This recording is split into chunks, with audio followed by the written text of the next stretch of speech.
Hello, good day. So our next lesson is Taxation 105. So this pertains to the income subject to tax. So let's proceed.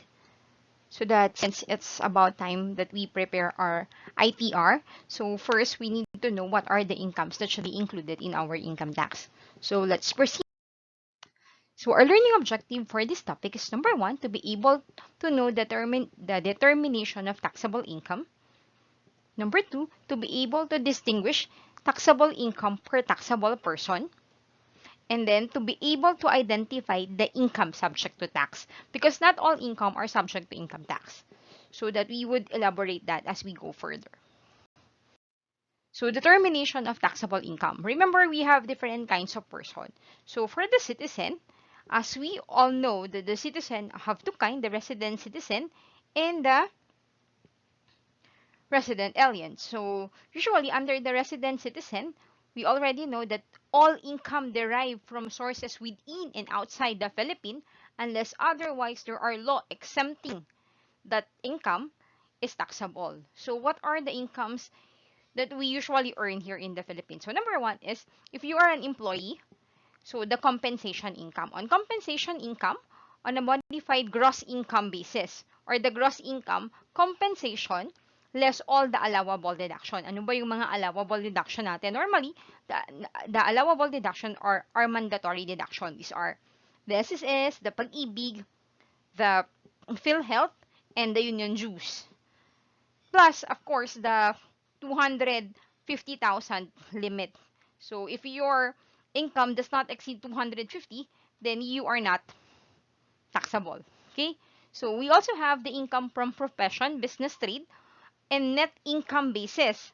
So for our income on our profession, like for example, if we, the YouTuber, so all our income pertaining to the YouTube, that's all the allowable cost of our work with the YouTube, like the depreciations, like the internet, we could deduct that because these are necessary in order for us to upload some videos. So the net of the payment from YouTube and the deductions, or the cost of what we do so that we would be able to come up with the content, then that would now be deductible, or the net between that is the taxable income. So the gross income from profession plus or trade less the itemized deduction or optional standard deduction equivalent to 40%. Take note that if you ought to have the 40%, so this is gross income, you presume now that the 40% is the cost of sales or the cost of services. So, meaning, di ka na magdededuct nung kung ano yung mga binayaran mo. Automatic, 40% na. Kaya lang kasi, ito, usually, hindi siya nasa subject sa audit.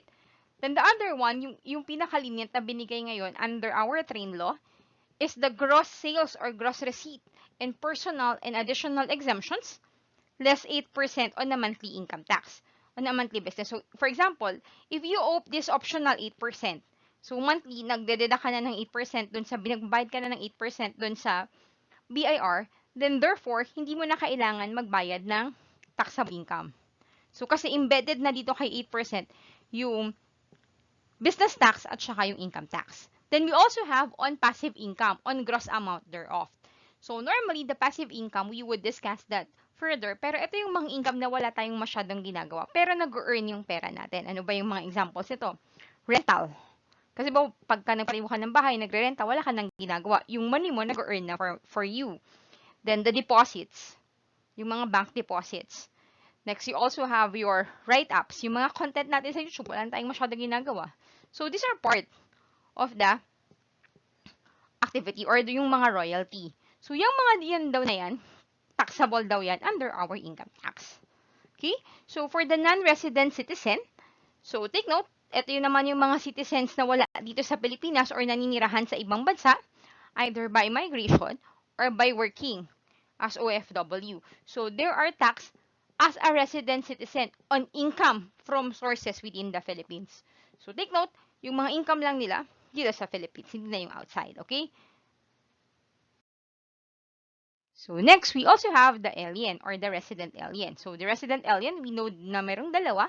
So, si resident alien, yun yung mga nakatira dito or by migrant na inisip nila na it's good to live here in the Philippines. So, there are tax similar as to the resident citizen on income derived from sources within the Philippines lang. So take note, for citizen or resident citizen, it is income within and outside the Philippines. So for non-resident citizen and resident alien, these are incomes within the Philippines only. So yung mga income nila outside, hindi na siya kasama sa income tax natin. So we also have the non-resident alien. Diba the non-resident alien, remember, meron siyang dalawang kind. Yung una, engage in trade or business in the Philippines. These are taxed similarly as our residents. So, ibig sabihin, yung lang mga sources within the Philippines. So, ito yung nagkakaroon ng 180 days or more na nagstay sila dito sa Philippines. Like, for example, expat, tapos nanirahan na sila rito for a year or for more than 6 months, then they are now considered as non-resident alien engaged in trade or business. So, tinatax sila lahat ng income nila na nare-receive dito sa Philippines. Take note, sa Philippines lang. Ang isa lang yung hindi Philippines, which is your resident citizen. Next, do not engage in business or trade in the Philippines. So, yun namang nagpunta rito in less than 100 or in less than 60 in less than 6 months or 180 days, tinatax sila on gross. So, meaning wala silang deductions. Hindi inaalaw o lahat gross agad yung deduction or yung itatax sa kanila sa Philippines because they are not really contributing to the Philippines. Kinukuha nila yung pera ng mga tao, then they would go back to their respective countries. So that's why they are taxed gross. Like for example, the concerts, yon gross yung mga tax dun kasi sandali lang sila dito sa Philippines. Then we also have employed by regional or area headquarters and regional operating headquarter of multinational corporation, offshore banking unit, or service contractor or subcontractor engaged in petroleum operation in the Philippines. They are also taxed on gross derived from such employment. So, ito naman yung mga multinationals na ini-expat papunta dito para mag-extract ng mga kailangan nila or ginagawa lang headquarter yung Philippines pero hindi talaga sila dito nakatira. Or babalik din sila doon. Meron lang silang mga kailangan gawin. Tinatax din sila katulad ng non-resident alien not engaged in trade or business. So, tax on gross income. So, let's review. So, for our resident citizen, it's taxed within and outside the Philippines. For our non-resident citizen and resident alien engaged in trade or business, there are tax for the sources within the Philippines. While the not engaged in trade or business, there are tax on gross similar with those being employed under the regional headquarter or operating unit of the Philippines. Kasi nga, babalik din naman sila. So, sila lang yung gross. Next, ano ba yung mga exclusion? Meron palang mga income na hindi naman dapat kasama sa income tax natin.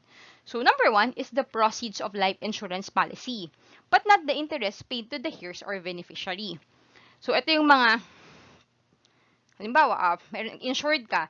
So, syempre, yung benefits ng insurance mo, ibibigay yun dun sa mga heirs mo. Yung proceeds daw nun, hindi daw yung taxable. Pero, kunyari, ininvest mo yung proceeds nun sa bangko, yun, taxable na yun. Okay? Next, we also have the amount received by the insured as a return of the premium. So, di ba ngayon kasi yung mga insurance natin, usually dalawa siya. Insurance, tapos investment. So, yung mga return ng premiums, yung mga hindi pa niya kinikita, parang binalik lang sa yung mga binayad mo. Kasi di ba minsan pag kinolaps mo yung insurance, pwedeng ibalik sa yung premium mo. It's under the law. So, yun daw, hindi rin daw yung taxable. Kasi binalik lang yung pera mo. So, wala ka naman talagang kinita for that one. Next, we also have value of property acquired by gratuitous transfer but not the income of such property. So, ito naman kasi subject siya sa donor's tax. Halimbawa, meaning kasi the gratuitous is walang. So, halimbawa, yung parents mo binigyan ka ng property. Wala naman yon, walang bayad or hindi ka binigay lang sa'yo. Pero magbabayad ka na doon ng mga capital gains, yung mga requirement, or the donor's tax. Hindi daw yon taxable or hindi siya magiging form part ng inyong taxable income. Pero kapag pinaorentahan mo yung property na to, so magkakaroon na siya ng rental income. Take note, rental income is part of our passive income. Then therefore, taxable na rin siya under our income tax. Okay? Next, we have also compensation from injuries or sickness, including damages. So, yung halimbawa, may nakuha ka sa mga insurance dahil nasaktan ka or di kaya nagkabanggaan kayo, binayaran ka para mapagamot mo yung sarili mo. So these are also not an income. Kasi these are what? These are just payment so that you would be able to have the medication for the injury or sickness or yung damages na nangyari dito. So it could be yung mga galing nyo sa unemployment benefit or sa mga SSS or other insurance, as well as kung merong third party na magbabayad na lang sa'yo or sila yung mag-shoulder nun. Hindi yun taxable because these are just merely compensation for the damages and the injuries para makapagpagaling ka or makabalik ka dun sa dati mong status. Next, we also have income exempt under treaty. So, meron kasi to, halimbawa yung mga yung mga diplomat here in the Philippines. So, yung mga diplomat, nandito sila to serve yung mga, halimbawa, OSAID or yung mga nasa ADB. Ang tawag sa kanila, diplomat, because they are helping the economy to grow and the people to grow. Kaya sila nag-work dito. So, may mga treaty yun, exempt sila from the income tax. Kaya kung mapansin nyo, if you apply for ADB, sabihin nun, diplomat, pero yung mag-earn kayo, di nila kayo tataksan kung Filipino kayo. Pero dahil mag-fall kayo under the resident citizen, then therefore, you are taxed income here and outside the Philippines. Pero yung mga foreign doon, sometimes meron silang treaty as diplomat, so hindi sila subject sa tax. Or makikita mo, minsan yung mga holder ng red passport or ng diplomat passport na nandito sa Philippines, they are also exempted under the treaty. Next, we also have the retirement benefit, pension, gratuity, and under certain condition. So, yung mga benefits na ibibigay sa atin from GSIS, from SSS, or dun sa mga insurance, pensions, these are also not taxable. So, tax exempt na siya. Kasi nga, binayaran mo din naman yan. Tsaka benefit yan. All retirement, kahit nga sa law, hindi siya pwedeng i-mortgage, something like that.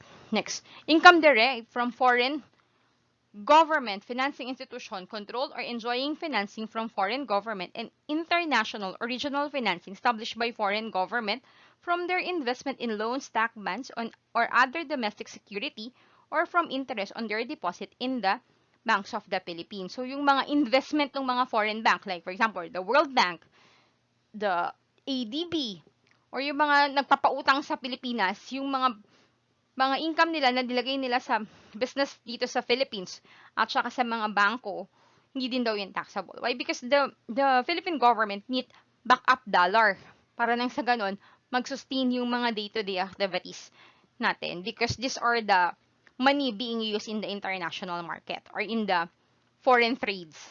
Next, we also have the prize and awards. So, sa prize and award, ito kasi yung mga, actually part ng passive income. Pero merong mga prize and award na hindi kasama. So, yung mga recognition because of the religious, education, and scientific, hindi na siya sasama kasi these are now taxable under passive. Pero yung mga local competition na nanalo ka, government yung nagbigay sa'yo nun kasi nagbigay ka ng magandang goodwill for the country, then these are also excluded. So, yung sa mga Olympics. But the lotto, taxable na din siya, ha? Next, you also have 13-month, not exceeding 90,000 under our de minimis. We would have a separate section for the de minimis benefit kasi ito yung mga natatanggap nating benefit na hindi naman siya subject sa tax or exempted din siya.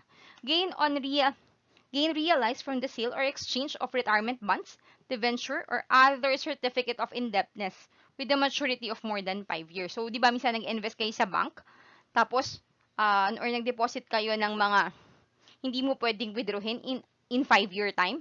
So, these are also part of the tax exemption. Parang binibigyan kasi ito ng linyan para nang sa ganun, yung mga Pilipino mag-ipon sila. Next, we also have the gain realized by investor upon redemption of the sale of the mutual fund company. So, yung mga binibili ng mga mutual fund company kasi ibibalik din nila yun sa investors. So, yun po yung mga exclusions or hindi siya kasama sa ating income tax. If you have questions, please comment below. If you like this video, please help me reach out more people by hitting the subscribe and the like button below. Just comment if you have questions. God bless you. Bye!